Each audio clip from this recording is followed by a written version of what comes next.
చూస్ country delight, live better. ఇప్పుడే country delight app ని download చేసుకోండి. గురుగారు నమస్కారం. గురుగారు జై వీరబ్రహ్మ జై గోవిందబాంబ జై. నమస్కారం తల్లి. గురుగారు, ఇప్పుడు పరిస్థితులు చూసుకున్నట్లయితే పహల్గాం ఘటన తర్వాత యుద్ధం వస్తుందా, ఎలా ఉంటుంది పరిస్థితి అనే క్వశ్చన్ మార్క్ అయితే అందరిలో కనిపిస్తోంది. అటు పాకిస్తాన్లో కూడా యుద్ధం వస్తుందేమో అన్న ఆలోచనతో అక్కడ నిత్యావసర వస్తువుల్ని కూడా ప్రజలు దాచుకుంటున్నటువంటి పరిస్థితి మనం చూస్తూ ఉన్నాం న్యూస్లో. అయితే మీరు తెలియజేయండి, గవ్వల పంచాంగం ద్వారా ఒకవేళ ఇప్పుడు యుద్ధం వచ్చే పరిస్థితులు ఏమైనా ఉన్నాయా, అండ్ అలాగే మోడీ గారి జాతకం ప్రకారం కూడా పరిస్థితి ఏ విధంగా ఉంటుందంటారు? ప్రపంచంలో ఎక్కడ వింత జరిగినా, విచిత్రం సంభవించిన, విశ్వ ప్రళయాలు సంభవిస్తూ ఉన్న ఎప్పుడో చెప్పాను బ్రహ్మం గారు అంటూ ఉంటాం. అవును, ప్రపంచంలో ఏ సంఘటన జరిగినా గురుదేవులు కాలజ్ఞానంలో ఎప్పుడో చెప్పారు, ఇలా జరుగుతోందని అంటూ ఉంటాం, వింటూ ఉంటాం. దాయాది దేశంగా, పొరుగు దేశంగా, సోదర దేశంగా ఉన్నటువంటి పాకిస్తాన్కి భారత్కి మధ్యలో యుద్ధం అనివార్యం అవుతుందా అన్నటువంటి పరిస్థితిని మనం చూస్తున్నాం. గవ్వ ప్రశ్నను, ప్రశ్నాశాస్త్రాన్ని అనుసరించి సమీపమైనటువంటి భవిష్యత్తులో ఏం జరగబోతుంది అన్నటువంటి అంశాన్ని గురించి మనం తెలుసుకున్నాం. ప్రశ్నాశాస్త్రాన్ని లెక్కించేటువంటి సందర్భంలో రాహు సంఖ్య అయినటువంటి 4 కని, కేతు సంఖ్య అయినటువంటి 7 కని కొన్ని ప్రత్యేకమైనటువంటి ఫలితాలని ఇవ్వబోతూ ఉంటాయి. ఒకవేళ ఇప్పుడు రాహు సంఖ్య అయినటువంటి 4 వస్తే మాత్రం యుద్ధం అనివార్యం. కేతు సంఖ్య అయినటువంటి 7 వస్తే కొన్ని సంధి మార్గాల ద్వారా ఈ ఘటనకి ఎవరైతే వ్యక్తులు కారణమై ఉంటారో వాళ్ళు శిక్షార్హులవుతారు. ఇక మిగతా గ్రహాలకు సంబంధించినటువంటి అంకెలు ఏవైనా వస్తే జరగబోయే పరిణామాల గురించి మనం తెలుసుకుంటాం. కానీ 4, 7 అన్నటువంటివి మాత్రం ప్రత్యేకమైనటువంటి ఫలితాలని నిర్దేశిస్తూ ఉంటాయి. గురుదేవుల యొక్క అనుగ్రహంతో ఏం జరగబోతుంది అన్నటువంటి అంశాన్ని గురించి ఇప్పుడు మనం తెలుసుకుందాం. శివాయ బ్రహ్మణే నమ, వీరబ్రహ్మేంద్ర స్వామినే నమో నమ. ఓం హ్రీం క్లీం శ్రీం శివాయ బ్రహ్మణే నమ, వీరబ్రహ్మేంద్ర స్వామినే నమ. మాతా గోవిందమాంబా సమేత వీరబ్రహ్మేంద్ర స్వామినే నమ. భద్రకాళీ సమేత వీరభద్రేశ్వర రక్ష రక్ష. జై వీరబ్రహ్మ జై గోవిందమాంబచి. వచ్చినటువంటి ఫలితం 6. ఇది శుక్ర భగవానుడికి సంబంధించినటువంటి ఫలితం. ప్రశ్నాశాస్త్రంలో శుక్రుడికి అద్వితీయమైనటువంటి స్థితిగతులు ఉన్నాయి.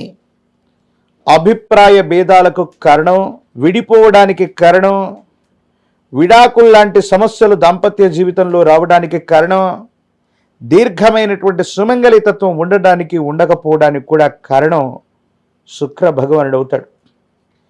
ఈ వచ్చినటువంటి ఫలితం, ఈ శుక్ర భగవానుడికి సంబంధించినటువంటి చర్యలు. 6 సంఖ్య కలిగినటువంటి మాసం, 6 సంఖ్య కలిగినటువంటి మాసం అంటే జూన్ మాసం.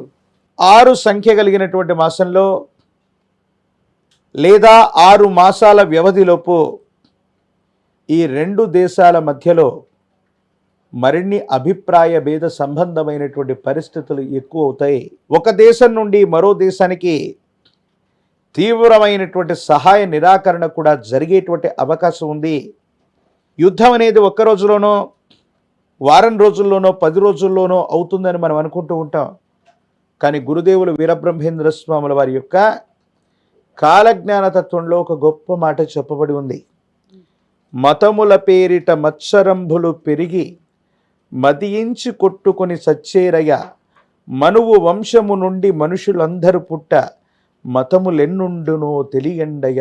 పెహల్గాం సంఘటనలో, ఈ ఘటనలో మీరు ఏ మతానికి సంబంధించినటువంటి వ్యక్తి అని అడిగి మరి వాళ్ళ పేరుని, వాళ్ళకు సంబంధించినటువంటి మతాన్ని అడిగి మరీ సంహరించారు. అలాగే బంగ్లా సమీపంలో ఉన్నటువంటి సరిహద్దుల్లో బెంగాల్ ప్రాంతంలో గడిచినటువంటి 3-4 మాసాల క్రితం ఎవరు హిందువు, ఎవరు ముస్లిం అని చెప్పకూడని పదజాలం ఒకటి ఉంది. వాళ్ళ మర్మాంగాలను చూసి సుంతీలు చేయించుకున్నటువంటి వ్యక్తులు, వాళ్ళ మతానికి సంబంధించిన వాళ్ళు, మిగతా వాళ్ళ మర్మాంగాలను చూసి కూడా మనుషుల్ని చంపినటువంటి దాఖలాలు ఉన్నాయి. అందుకే ప్రపంచంలో మతం అన్నటువంటిది మనిషి యొక్క తలకెక్కింది. ఈ మతం పేరుతో మదించి కొట్టుకొని చచ్చిపోతారని స్వామివారు చెప్పినట్టుగా ఈ మతోన్మాద శక్తులు, చురకత్తులు మరిన్ని విస్ఫోటకరమైనటువంటి పరిస్థితులు మళ్ళీ 1-2 ఇలాంటి ఘటనలు పునరావృతం అయ్యేటువంటి అవకాశం ఉంది.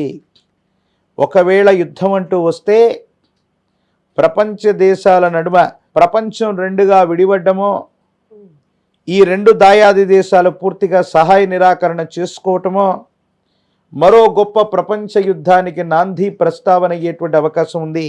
ఎందుకని చెప్తున్నారంటే బ్రహ్మంగారి యొక్క కాలజ్ఞానంలో ఒక గొప్ప మాట ఉంది. విశేషించి గాలిలో విషాన్ని కలిపేస్తారని, ఆ విషం వల్ల మనుషులందరూ కూడా చనిపోతూ ఉంటారని ఓ గొప్ప వాక్యం రాయబడి ఉంది. 7వ దిక్కు లేక సచ్చేరయ్య, గాలిలో విషమునే కలిపేరయ్య అంటే అణుబాంబుల యొక్క ప్రయోగం కూడా జరగబోతుంది.